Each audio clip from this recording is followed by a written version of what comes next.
Hello and welcome to the Whole Health Cure.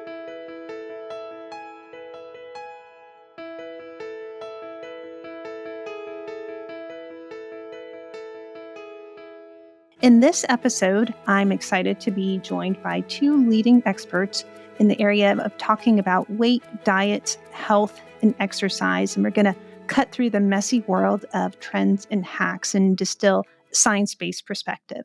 I'm excited to be joined by Juna Gjata, who has degrees in cognitive neuroscience and music from Harvard University. Gjata created and co-hosts with Dr. Phillips the health podcast Food We Need to Talk, which has had over 2.4 million downloads. They're also both co-authors of the upcoming book, Food We Need to Talk, the science-based, humor-laced last word on eating, diet, and making peace with your body that will be released July 11th. Dr. Edward Phillips is an associate professor of physical medicine and rehabilitation at Harvard Medical School and is founder and director of the Institute of Lifestyle Medicine at Spaulding Rehabilitation Hospital. And he has a long list of other accomplishments because I've had the personal pleasure of getting to know Eddie over the years. So welcome both of you to the podcast. Thank you, Sharon. Thank you, Sharon. Yeah, and let me start by giving each of you a chance to kind of say more about kind of the work you've done and how the work you've done in the past has led to the podcast and to the book. So, let me start with you, and then I'm going to be really interested in how you guys met and how your worlds collided. Wonderful. So first of all, generous of you to call me an expert. Thank you. That word has never been applied to me in my life. But anyways, I would say I came to health and fitness very much as like my personal interest. So I was never overweight growing up, but I always wanted to be skinnier, basically. And so I was kind of just, casually like restricting food a little bit here and there in middle school and high school. But then when I got to college, I was like, oh my gosh, this is my time. Everybody else like goes out and parties and whatever. And I was like, yes, I can do whatever I want. Like I can not eat and go to the gym as much as I want. And nobody's here to watch over me, basically. And so I started really restrictively dieting and working out a lot in college and pretty quickly experienced like weight gain, basically from the binge eating I developed through like under eating a lot. And then I would get so hungry and I would start to binge eat. And so that started this big journey for me of figuring out like what exactly leads to weight loss and also navigating eating disorders, because they were two things that I was always struggling with, was like trying to lose weight, but then also navigating disordered eating and eating disorders. And so around senior year of college, I started to get really into lifting weights, which is something I had never really like thought about before, because to me, it seemed like something that was for guys to do and it made you bigger because it made you muscular. And that introduction really led me to the more science-based fitness community, because if there is one thing that like nerdy guys who like lifting are into, like they like want to make lifting a science. And so I started reading all these papers about like metabolism and how weight loss actually works and how like building muscle works and how fat loss works. And I was like, wait a minute, like all of this stuff is pretty straightforward. It's not really this like magical black box of like, I don't understand why like this diet doesn't work and that one does and whatever. And so I came to WBUR with an idea to the health editor there, Carrie Goldberg. And I had like, the podcast was one line on a paper of ideas I brought her. And I was like, oh, I think, it'd be really cool to have a podcast. And she said, wow, like you seem so passionate about this. Like, do you have any audio experience? And I was like, no, but I can learn so fast, I promise. And she said, oh, do you want to write a blog? And I was like, no, because it's 2018. Let's do a podcast. And so that's kind of how the podcast began. And I will let Eddie take over the next part of the story, which is how we got introduced. Excellent. Well, thanks, Una. And I'll say, I think a lot of people can relate to the experience you had. I know certainly, in college and many years later, just in clinical practice, I've had a lot of patients. And this, I think, is such a relevant perspective on weight and diet to talk about it through your experience with disordered eating. So thank you. Eddie, so I'll let you give your own introduction, which I could not do any justice to. So I went through medical school, sort of mystified about when we were going to learn about health, and when we, when's the talk on exercise? It's like, you should exercise to stay sane. So I did that. And nutrition, I could summarize the curriculum. It was what's for lunch, which not always helped me. And then stress, we had a stress course that was medical school, and not everyone passed that. And I was just sort of like mystified. We did learn that cigarettes were bad, and I spent the summer learning how to get people to quit smoking, and went into the field of physical medicine and rehab because we're the exercise docs. We take care of your muscles. So that's kind of like the beginning of this. And then I got really intrigued with the question of, okay, exercise is really good for you. There's tens of thousands of articles. So why isn't everyone doing it? And, so then that brought up questions of maybe there's some issues with motivation. How do you actually get the population moving? Because we know it's good, unequivocally good for so many different things. And I know on this show, you cover multiples of that topic. Once I started dealing with that, then I realized, there's more than just exercise, and the broader field is lifestyle medicine. I can talk to people about exercise, but if they're already exercising, that's not a hot topic for them. And if they're never going to exercise, then let's talk about something that's of interest to you. So that's lifestyle medicine. And you and I are pioneers in this field. It's only been around for maybe the last 15, 20 years would be generous to say it's been around that long. And so that's sort of the intro. Now, how did the podcasting come about? I met Carrie Goldberg. She was the health and science editor at WBUR.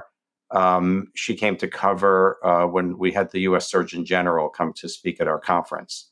So I met her, and it turns out we were college classmates and we were friends. And she would ask me periodically on a slow news day, Eddie, why should I exercise today?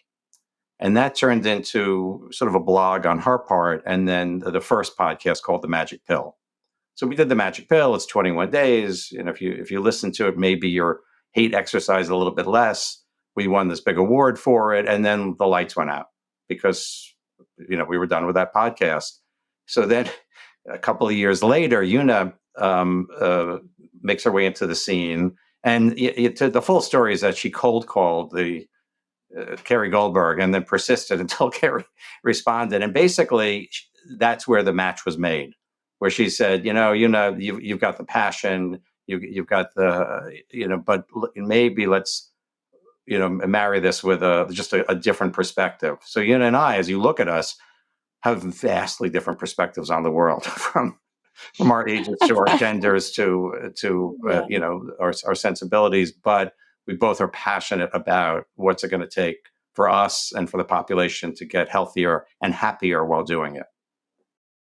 Yeah, I basically call Eddie my American dad because Carrie introduced us, and then we started chatting. And it turns out he has 3 kids that are like all around my age. And so then, like when we'd record together and stuff, like he would always be driving me to and from the studio. So we'd spend a lot of time in the car together. And then, like, be like, oh, Eddie, like, I don't know what to do about this. I don't know what to do about that. And so he would give me advice. And I was like, oh my gosh, is this what it's like to have an American dad? Because, my parents are very Albanian. So they're very Eastern European. And so I was like, wow, now I get 2 dads. It was awesome. That's fantastic. Eddie, I want to go back to something you said, which, is to me really interesting in how exercise is kind of teed up and presented. Like you said, unquestionable, irrefutable data that it's good for you in so many ways, right? 40 different conditions. But I don't hear, whether it's to clinicians or to people in any article I read, about the physiology behind why exercise is good. Because to me, that's so fascinating, right? It's so compelling of what it's doing at a physiologic level to really transform your body. I mean, how your genes are expressed. It's like a night and day transformation. I think people go at it thinking, I'm going to burn calories, um, not thinking I'm going to change my genetic expression. So the physiology to me is fascinating. Do you feel that part is communicated well? Do you feel like that would help people in terms of understanding exercise? So I I'm a big fan, and if you listen to Food We Need to Talk, we get deep into the weeds of physiology and metabolism with experts. But I think my basic answer is that probably more compelling to folks is to not focus, and this has actually been shown in some literature, not focus on the health benefits of exercise, but rather that it just makes you feel so good that you're going to be in a better mood when you come back from a 10-minute walk. You are going to be digesting your food better, and you could get deep into what's going on and how your mitochondria are soaking up the glucose better, and your insulin resistance is going down just because you're out there walking. But I think to me the message is, if I feel better right away, if I'm happier, if I sleep better. We joke in our house, talk about, brought up my kids, that we had timeouts, if the kids weren't behaving, but we also had adult timeouts. And when there was an argument of some sort, I would call a timeout, and the kids would look like, do I have to leave? Like, no, I'm going to get on the rowing machine for 10 minutes. And then we can continue this conversation. And I would come back like, what were we talking about? And why was I so angry? And so I think my answer to you, Sharon, is, yes, we can get into the physiology of it, but this one you could sort of sell on, it's good for you and you'll feel better right away. Yeah. Yeah. I think that's what sustains, to your point. I think the reward that may be down the road, is a different mindset of doing something versus today I'm going to feel better if I do something. So yeah, absolutely. So I want to, I'm going to ask you about both the podcast and the book. Your passion, like you said, comes from your experience. Can you talk more about kind of that whole process you were mentioning, that you, around your senior year, started to go to the gym? Can you speak more about how you kind of got more and more and more involved and where that directed you? Yeah. So I just want to say, like, on this topic, I mean, these topics are related to me, the exercise topic and how I got more involved, because like really what made the difference for me was the gym. Because prior to that, I think food to me was basically like, how can I hack this food I'm eating to eat as little as possible? Like, what can I do to eat as little as possible? And it was like, okay, like I can get everything non-fat. I can eat as many vegetables as possible just so they take up more space in my stomach. Like, and that was kind of the tactic I took to food, with zero kind of look at like the micronutrients they offer. It was like, what will just keep me full, basically. And then my look at exercise was like, how can I burn the most calories? So like I always say in the book, the first 2 years of college, I'd like go to the gym, get on the treadmill, and then, count down like 1,000 times, like count down from 100, come down from 10, walk back, like whatever, do everything I could until I burned 400 calories on the treadmill, and then like run off and be like, thank God. And, like that was basically my experience at the gym. You're really enjoying it, weren't you? Yeah, yeah, seriously. It was just like, oh my, it was torture. It was like literally and the way I thought of it was like, it was undoing the food I was eating. So I said, okay, if I let myself have a cookie today, then I have to run extra on the treadmill. It was very transactional. It was like exercise was my erase button for food, basically. And when I started lifting weights, it was just like such a 180-degree turn in terms of my mindset, because all of a sudden, like, you were going from session to session. I was like, oh my God, like I'm stronger this week than I was last week. And your progress is so concrete and you see yourself getting better. And like all of a sudden I could do things I couldn't do before. Like when I could do my first pull up, I was like, oh my God, I can do pull ups. Like nobody can do pull ups. This is so cool. Like how many push ups can I do? How many more can I do? How much can I deadlift? It was like, it was so fun. And for the first time, I didn't want to take up less space in the world. It was like, this is the first time where it's like the way I looked wasn't my main priority for why I exercised. It was like all the things I was doing. And so that mindset shift also prompted all my shifts around food, I think, too, because it was like, now it's like, oh my God, like I have to eat enough to fuel my training. Like I have to give my body enough nutrients to actually make use of like these things I'm making it do and make it stronger. And so that mindset shift for me was so important in terms of getting over like the fasting, the under eating, all of that. Like the gym was the reason I was able to not under eat anymore. And that's why I'm so passionate about women, especially not being afraid to go to the gym, because I think I was terrified of basically becoming muscular. And especially from the culture I come from, it's just like seen as very unfeminine. And so there was a lot of reservations in the beginning. I mean, I remember like the first few months of me lifting weights, I lost weight and my parents are like, wow, you look so great. You've lost weight. And then like a week later, they were like, don't you think your shoulders are getting kind of big? Don't you think you're looking kind of manly? And I was like, you can't win. There's just no winning. It's like, you're too muscular, you're too fat, you're too this, it's like whatever. And so like, deciding that it's like, I'm not going to the gym for other people or to look a certain way for other people. I'm going because I love it so much. I mean, since then, like I lift 6 days a week basically since 2018. And I think I've taken 1 week off in that Wow. entire time. Like it's like my way of mentally resetting every day. It's my favorite thing to do. And even when I go on vacation, like when I've been to Hawaii 3 times in the past few years, like I found a gym in Hawaii to lift at because it just adds so much to my life. Like it makes my day so much better and it makes me so much happier. And my roommate can tell you when I'm in a bad mood, she's like, have you not gone to the gym today? And I'm like, no. So I just think like exercise was the thing that really changed my life. And I think that's why it's such a big thing that we come back to over and over again in the podcast. And it is kind of the foundation of like everything else. Like if there's everything else in my life is going wrong, whether it's like the way I'm eating or I'm very stressed out, or I'm not taking care of my sleep, like exercise is something that I just never compromise on because it's been such a positive thing mentally, psychologically, and physically for me. And both of you, I think I'll say a lot of people listening have either been struggling with similar things you're struggling or you struggled with in terms of disordered eating. And certainly, I think a very large percentage of the population just struggles with weight in general, just a lot of diets, managing weight for personal reasons, for health reasons. And the two of you, from both of your perspectives, Eddie, you've really dedicated your entire career to, fitness, understanding so much about exercise. And Una, you've come at this really from a very passionate personal perspective, and you've learned a lot.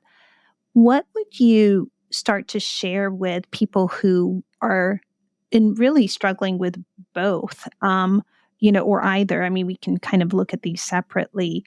I think one of the things that I've come to understand as we talk to lots of experts and continue to just endlessly discuss this amongst ourselves and research it and write about it is that your body is doing the very best it can. It's not, your body is not your enemy. It's just doing the best it can. And, I think, you gave me this phrase, we are adaptation machines. If you put us in a calorie-rich environment, also known as American society, we will we will gain weight. You don't have to leave the society, but it's really hard to lose weight in part because of the society we're in. If you're in an environment that calls upon you to be stronger because you're trying to, I don't know, your environment is walking.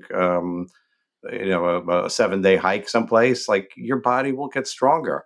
If you're in however, if you're in a stressful environment, if your life is stressful, you can get a little bit stress hardy, but for a large part, stress is both can be external things hitting you, but also your own assessment. That's where things break down a little bit. So just one quick thing in terms of, I remember going through medical school and thinking like, okay, like the body's magnificent. Everything it does is for its own, for benefit. Like, not really. Or maybe it's just not. The thing I'm thinking of is that if you are under stress, and the stress is that you're trying to lose weight, there's this crazy perverse thing that happens that your cortisol levels go up, and that causes you to store more fat, and then it's like one of nature's jokes that it stores the fat around your middle, and you're just sort of like you're sort of hamstrung by stressing out about losing weight, and it sort of backfires. So it's just I think it's more of a perspective that we're not perfect, and coming to some peace with that actually can make you happier, and I don't know, maybe you'll lose weight that way, or you might not even care to once you understand what's going on. Yeah, and I'm glad you mentioned that, Eddie, because so often I think we look at the weight piece as calories in, calories out. And for a lot of people, that equation doesn't work. And there are these variables like stress and sleep that aren't in the diet equation, if you will. So mentioning the importance of that is really, I think, another piece of the puzzle that deserves just as much attention, I think, as the diet and exercise that is harped on. Um, in terms of, like you mentioned, the cortisol and the impact it has in terms of the hormonal changes. Is there something that people can do and obviously manage stress? Do you have any advice on people who are stressed either over dieting or just stressed about infinite things that we can stress about, um, like things that they can do so that they can make the changes in their life that are positively adaptive instead of negatively adaptive? So I think we have a whole section on this in our book. The whole takeaways chapter of our stress chapter is about this basically. But there's a lot of things with stress, especially when it comes to breath work and mindfulness practices that I think we all hear about but don't really do. And I mean, I've been guilty of this for so long. Like, guys, meditation to me is like the worst thing on the planet. Like, truly, like, I can't, it's too much. Like sitting doing nothing is like the worst thing I could possibly be asked to do. But it is so important because we have so much stimulation all day long. And we're going from this to that to that to that with notifications from social media to our emails, to our work, to our personal lives, that it's like giving yourself the space to focus on just your thoughts and yourself and your body in the present moment is so important. And then manipulating your breath, like your breath is your most direct lever into your stress response because your diaphragm breathing deeply is going to trigger your vagus nerve. And that is what triggers your parasympathetic, your like rest and digest nervous system. And so the fact that we have this like very concrete lever into controlling that, and yet so many of us don't ever think about it. And also, you'll notice when you're very stressed, like your breathing is so shallow. Like I'll notice I'm working at my computer and I've forgotten to breathe for like a minute just because I'm so focused on doing something. So it's like, I think taking advantage of those things is so important. Getting out in nature is so important, which is something that a lot of us also ignore all the time. Getting sunlight has also been shown to reduce stress. And then focusing on our relationship, something else that's not talked about with health at all. And is ridiculous because when we look at the people that live the longest, it's not like they smoke sometimes, they drink sometimes, like it's crazy, but they have strong relationships and a strong community. And for some reason, that is totally neglected when we talk about our health and our stress levels.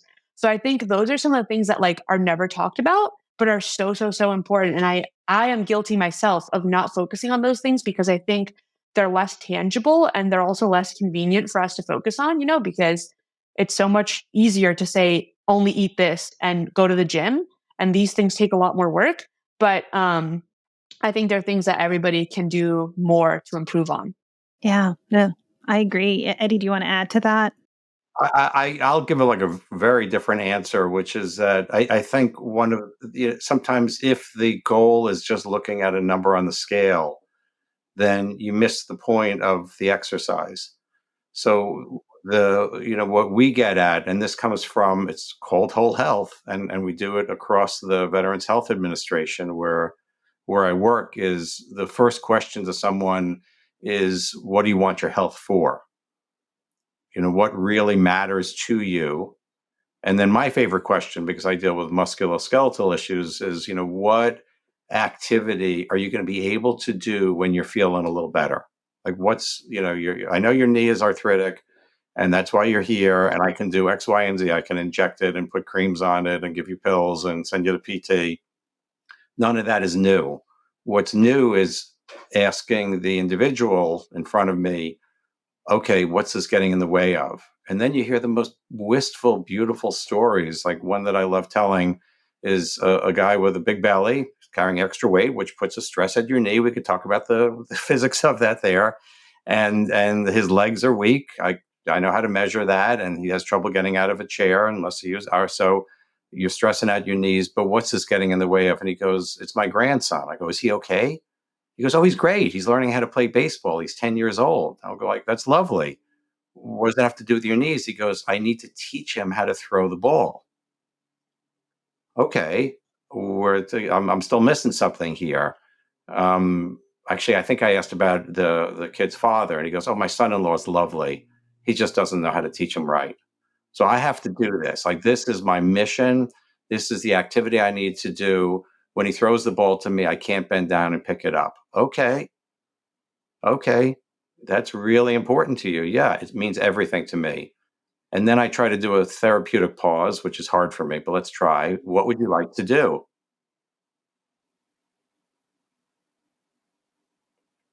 And I think that was more than 6 seconds, so I'm doing better than I usually do. And the patient looks at me and says, I was thinking that if I were to like lose a little weight and get my legs stronger, like the last 14, doctors and therapists tell me, I'd be able to bend down, pick up the ball, and throw it to my grandson. You just wrote yourself a lifestyle medicine prescription. What help do you need? You want to see a dietitian? I think I love this. I think I'm okay. I'm just going to try stop not eating crap. Can I say that? Sorry. I'm not gonna, I'm gonna, I know what not to eat. Great. What about the exercises? 12 people have shown me how to do them. Give me a month here. So, it's back to like, what's the object of the exercise? Because if he never loses a pound and he's able to throw a ball with his grandson, he's happy, and, mission's accomplished. Eddie and Una, it's also making me wonder, a lot of people don't know where to begin. I mean, exercise, everyone says exercise, right? And then there's what does that mean, right? Like, we never tell a patient, go get chemotherapy, And it's we generally get much more granular because it's not one thing, right? It's so broad, it's so many. So I'll start with asking you, when you first went to the gym, certainly you're looking at all these pieces of equipment and wondering, what the heck do I do, right? Where do I begin? Yeah. How did you learn to come up with a routine at the gym? And then I'm going to ask you, Eddie, like, what does an exercise prescription look like for different goals that people have? So that's such a good question. I definitely is one of the most common questions we get. And I think especially like women feel intimidated by the gym and the weight room because it's usually male dominated and you don't know how to do things. And truly and honestly, guys, like, I can guarantee you, whatever things you're afraid to do at the gym, I am legally blind. And if I figured out how to do it without being able to see the little signs and with tripping on everything in sight, like 5,000 times, I guarantee you'll be able to do it. I basically did it through YouTube videos. So I think I've had like a week where I first saw this girl lifting weights on YouTube and I was like, oh, she looks like a Barbie. She looks so good. I was like, I'd never seen someone that looked like a real life Barbie doll. And I was like, wow, like, what is she doing? And so I started just copying. She would post like, this is what my leg day looks like. This is what my arm day looks like. This is what my shoulder day looks like, blah, blah, blah. And so I literally just copied her routine. And so the first like 2 or 3 months, I was like, I'm just going to do exactly what this girl does. And the more you do that, the more you start to realize, like, actually, like, this guy says full body training is probably better for, lifting than this type of training. So you try that. And so, like, I would watch them on YouTube, write them down on my phone, go to the gym, and then I would basically set up a corner with like mats, and I would try to pick only dumbbell exercises so I wouldn't have to be out in the machines too much. And I would like do all my dumbbell stuff, and then I would leave because I was basically hiding at the gym. I didn't want anybody to see me. And then like, okay, like today I'm going to like actually go and try the leg extension machine because I know where it is. And like, I'm pretty sure I know how to use that one. And so like, okay, then I conquered that. Okay. Then like the next day, okay, maybe I'll try the lat pull down today. Okay. And so it was like, adding machines one by one and then like super comfortable. Then it was like conquering the squat rack. Now I only use the squat rack, but I was terrified because I was like, what if I hurt myself? What if I do this wrong? Da, da, da, da, whatever. And so, I think like the internet has literally unlimited resources on like using machines and dumbbells and barbells and how not to hurt yourself. And there's free programs online and there's also paid programs. And then if you have the funds, hiring a personal trainer, even for like 2 or 3 sessions, just to look at a few exercises will already make you feel so much more confident. And then I think in general, you just have to accept that like, you're not going to know what you're doing in the beginning because nobody does. And that's just how it is when you're starting something new. So every single person that's at the gym has been there before, not knowing what to do. And the only reason they look like they know what they're doing is because they've gone. So all you have to do is go enough times that you also feel that way. And so I think as long as you are patient with yourself and forgive yourself, like I guarantee you more embarrassing things have happened to me at the gym than will happen to you, just because I have tripped on so many things. And so that should be encouraging to everyone that like nobody there really cares what you're doing. Nobody's going to remember you, and you're going for yourself. And so it doesn't really matter. So quickly, if you're asking about sort of an exercise prescription, it's actually, and folks can do this at home. We talk about FITT, FITT. What's the frequency of your exercise, the intensity, the time, and the type. So the first part's are pretty simple. Frequency, we'd advocate for every day, but 5 days a week is, or even if you're exercising twice a week, something that works for you. The intensity. If you're sitting around and we get you to go up and walk, that's already better. That's a low intensity. When you get up to the point where you can't sing, but you can talk, you're working moderately. And then if you're of breath, you're working vigorously, and you never have to go to vigorous. So you want to get to moderate intensity, if that works for you. So frequency, intensity, the time, you're looking for a total of 150 minutes accumulated in the week. Commonly 30 minutes, 5 days a week. I'm sure you've talked with folks about this on the podcast. My favorite last question, which is where you started, Sharon, is like, and what's the best type of exercise? So when I do big Zoom calls with hundreds of people that are learning about this, I ask them, okay, all at once, type in to the chat your favorite exercise. There'll be hundreds of different types of exercise. Whatever it is you want to do is the best exercise for you.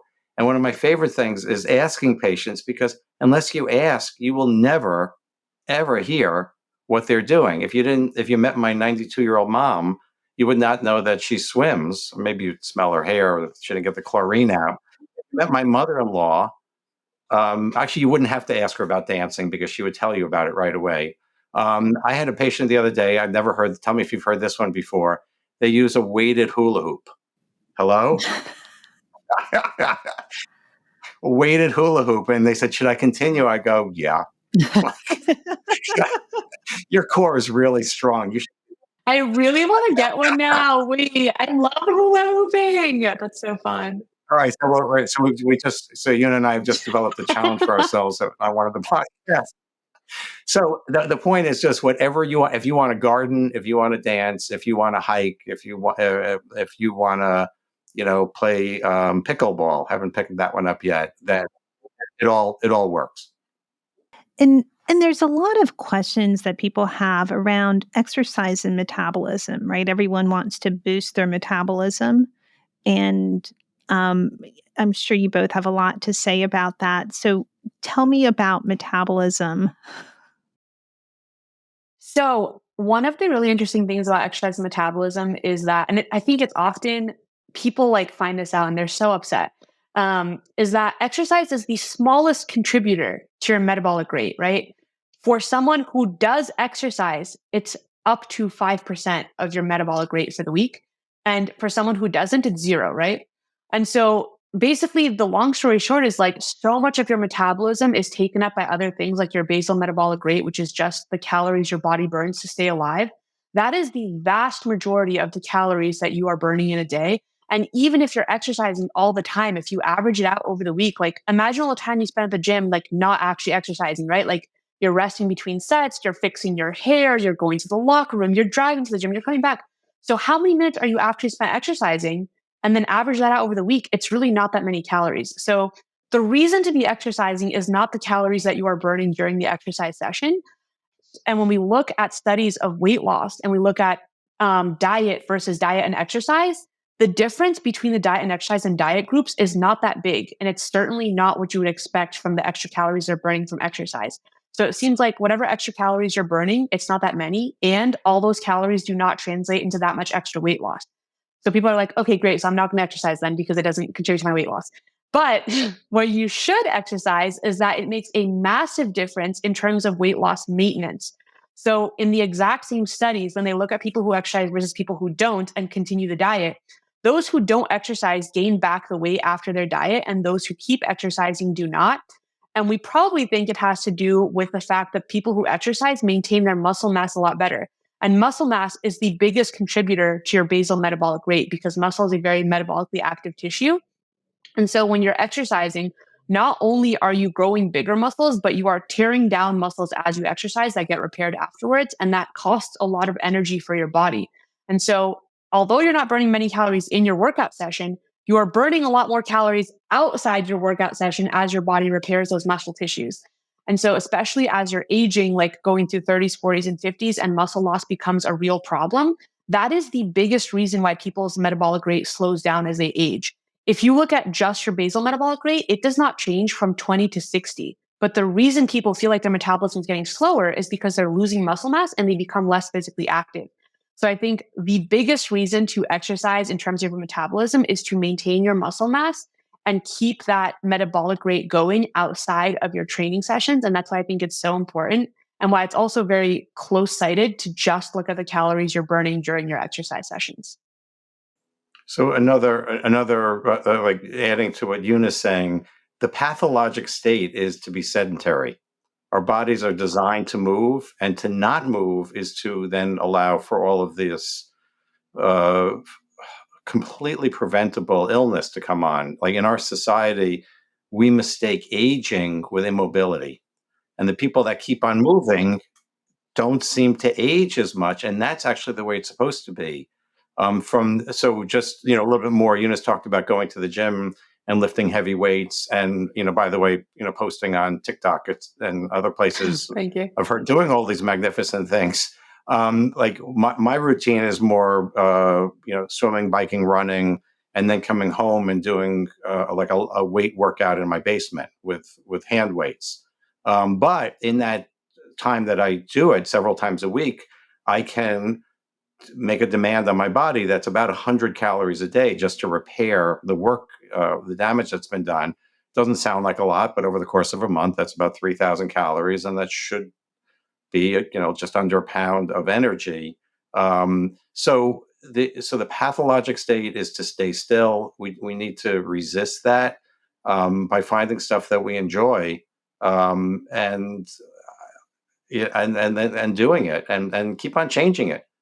Change with the seasons, and change with when you get bored, move on to something else, and um, and it's good for your metabolism because you're going to be able to then have withstand some of the food that's being presented to you, or you know in the hyperpalatable food that's we're trying to resist, but if it makes it past your lips, you have a second chance there. Get your muscles moving and metabolize it more quickly.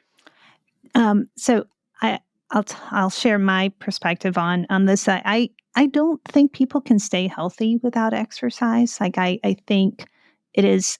I'll go so far as to say impossible to stay healthy over a lifetime without exercise. I'm curious what your thoughts are on that. Well, we know that structured, like going somewhere to exercise is an invention of like the past 100 years, right? Because up until about 100 years ago, exercise was just built into your regular life. And so if we look at societies that have stayed in kind of the way that we used to live, like hunter-gatherer societies, like we quote a lot from a researcher named Herman Poncer, who studied the Hadza tribe in Tanzania. And they basically live as hunter-gatherers still. They don't have technology and all these things. They don't exercise. They don't go to the gym. They don't have a Planet Fitness, right? And they also have like no heart disease, no stroke, none of the illnesses that are basically the top causes of death in Western societies. But they're walking like 20,000 steps a day. And so I think the human body is just not meant to be in today's world, which is why exercise is a necessity. I think if we were living, 1,000 years ago, then I would, going to the gym would be worth for you because food is scarce and you're already moving all day. Why would you spend more energy at a gym?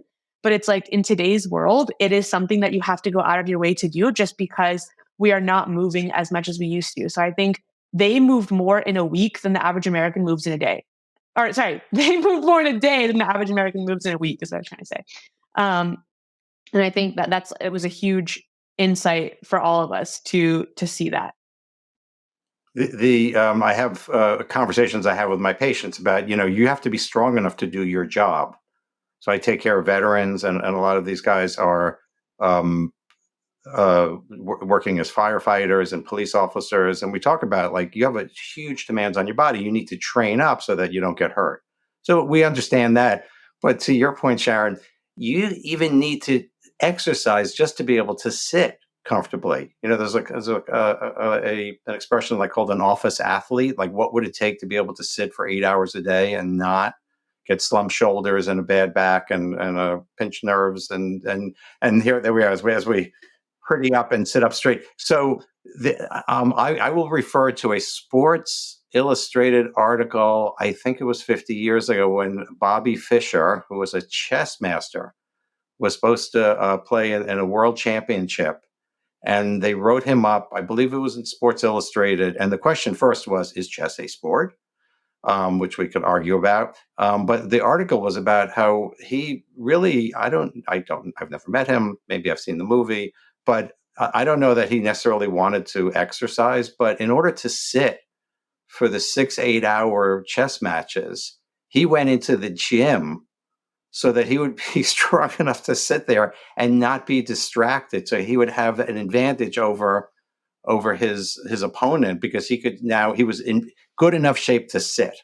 How's that for an aspiration? I was just to add to that, Eddie, I know concert pianists, the best pianists I know, say the same thing, that they have to train to be able to play piano well, because you're there for so long and you need to have strong arms and a strong back and core to basically prevent injuries from playing piano, which you would never ever think. You're back to your bench, right? Yeah. There's not even a back to the bench. Yes. Yeah. And with the time we have left, I'm going to ask you both one other kind of quick question topic, if you could share with people who are working on diet, is this: what should we eat? Like, this is such, I know it's such a big question, but if you could maybe summarize kind of, if you cut through so much of the controversy and look at common ground and some basic fundamentals that will take people far. I feel like we argue over the 10% where there's controversy, and we kind of that overshadows really the simplistic perspective on maybe some of the basic things that we could all be doing that would take us really far, even without getting into the weeds. So I would love to get your perspective on how people should eat when they're trying to manage their weight. Sharon, I think that what you said about the 10% is like the most important point that nobody talks about, which is like, I came into this thinking, oh my gosh, there's so much argument. Like, these people say low fat, and these people say you should eat only fat, and these people say you should eat all meat, and these people say you should eat no meat. And like, there's all this arguing. And then I realized, like, no, those are just the very loud people. They're very loud and they have so many followers, and like having a crazy saying eat raw liver is like much more eye-catching than saying eat a well-balanced diet. And so they say these crazy things because it gets them more followers and blah, blah, blah. And so, like, if you look at the nutrition guidelines, which have also just kind of been like, we have take a hard line in the book of like, there are a lot of things that nutrition guidelines got wrong. But if you just go through them point by point, it's like they've basically stayed the same the entire time there's been nutrition guidelines. The majority of them, there are things that have changed, but the majority of them, which is eat as much food as you need and make it primarily from whole foods, has not really changed. And I think that is basically, if you just did those two things, you wouldn't have, none of us would have a weight problem, right? It's just that those two things are really, really hard to do today. They're very complicated and they're very simple, but not very easy. And so I think eating as whole foods of a diet as possible, which means, having whole grain Cheerios is not whole foods because it says whole grain, right? Like, that's still a very, very processed food. So I think focusing on like fruits, vegetables, legumes, nuts, stuff like that, like rice, sweet potatoes, whatever, all those things, like those are whole foods, because I think Michael Pollan says, like, if your great grandparents would recognize it as food, then it's food, right? And it's usually in the perimeters of the grocery store and it will go bad in a few days. Like, that's what real food is. And so focusing on eating those things and eating them in the correct quantities, which is a lot easier when you're eating whole foods because they don't make you overeat the way hyperpalatable foods do. I think those are the most important things. And then also focusing on diversity. So not eating the same 2 vegetables every day, right? Like there are so many vegetables and fruits to focus on that like they all give you different benefits. And so diversity, whole foods, and being mindful of the quantity are, I think, basically 99% of the battle. I think I would add in just a little bit of mindfulness about how the food makes you feel, and I think when people recognize that eating hyperpalatable food-like substances, that they feel a little euphoric before the sugar, before the insulin rushes in and they crash. That maybe next time I'll try something a little bit different. So I think just kind of honoring your body and understanding that your diet does not have to be perfect, and it does not have to follow as talked about, the 10%, like the zealots on one end or the other. You're going to find your own way, and that's okay. But be mindful that what you feed yourself should be nourishing, both culturally and then and a connection, as you mentioned before. Like eat with people, enjoy the food, eat it slowly. You can savor the food, and when you have that mindset, then all of a sudden the ultra processed foods don't seem to fit quite as well, and you're more likely to reach for something that's a little bit more of a real food. And also, just one more thing I wanted to mention is that sometimes I think it's okay to eat foods that aren't just for your health. Like, I think I fall into this mindset a lot of like, oh, well, this isn't good for me, so I'm not going to eat it. And, that kind of thinking can get extreme very quickly. And so I think you kind of have to know, like, what kind of person are you? Are the type of person that you need more structure, and so maybe you need to be more strict with yourself? Or are you the type of person that's like, you can get too strict very quickly? And so, like, recognizing for me that, like, oh, this bubble tea is like really not good for me, but also I'm having so much fun making it with my sister and it tastes really good is like Enjoy also it. Enjoy okay. it. Yeah, exactly. Una and Eddie, where can people find more? Eddie, you mentioned Una, you're on TikTok. Can you just tell us where we can find you and Yes. Yeah. more where they can get the book and just more information of resources? Absolutely. So you can find our podcast, Food We Need to Talk, on any podcast platform. You can go to our website, foodweneedtotalk.com. That has all the links as well. And then you can find our book basically anywhere you get books, Amazon, Barnes and Noble, so on. We also have an audiobook where me and Eddie are narrating. So it's basically like a 10-hour podcast episode, guys. It's insane. And that will all be available July 11th, but it's available for pre-order right now. So if you have Audible, you can add it to your credits and it will go into your feed on July 11th. If you have Amazon, you can pre-order it now. All of that is available. And then we are on social media. So the podcast is at Food We Need to Talk. I am at the official Una, and Una is spelled with a J on Instagram. And then I'm also on TikTok and YouTube, just my full name, Juna Gjata. It's going to be hard to spell, but if you find the podcast, you'll find my name and you'll figure it out. It's a very Albanian spelled name. And we're trying to get Eddie, we're desperately fighting to get Eddie on Instagram. He won't cave, but I'm fighting for it, guys, because he's so good on Instagram. I'll occasionally send a video to Una, and if you see me on Instagram, tell me about it. Yeah, I post it on our Food We Need to Talk Instagram. There's so many awesome videos of Eddie on there because we haven't gotten him to have one yet. But basically, Eddie's Instagram is the Food We Need to Talk Instagram. But the book, even in pre-publication, is being extremely well received with reviews and Publishers Weekly and folks on Goodreads who had a chance to take a look in advance. And in the end, as a clinician, as a physician, if reading the book, listening to it makes you a little bit happier, and a little bit more at peace, and you feel a little bit more in control, then I feel like, I've fulfilled my role as a physician to help someone get a little bit healthier. So, our wish is that for the listeners of this podcast, listen to the Whole Health Cure, join us, and if it gets you a little further down the pike, then amen. Yeah, couldn't agree more. I mean, and thank you for all the work that you do. I can only imagine how challenging it is, Eddie, with all your responsibilities to make time to write a book and do a podcast that talk. You find someone like Una to help. That's how you do it. And Una, yeah, I was going to say, in the passion, the dedication, so much work goes into synthesizing information, sharing your experience, so this next person doesn't have to learn the hard way. Exactly. Yeah. So thank you for the work that you do and everything you've shared. Thank you for having us. Thank you for having us, Sharon. This was so fun. Yeah, thank you so much.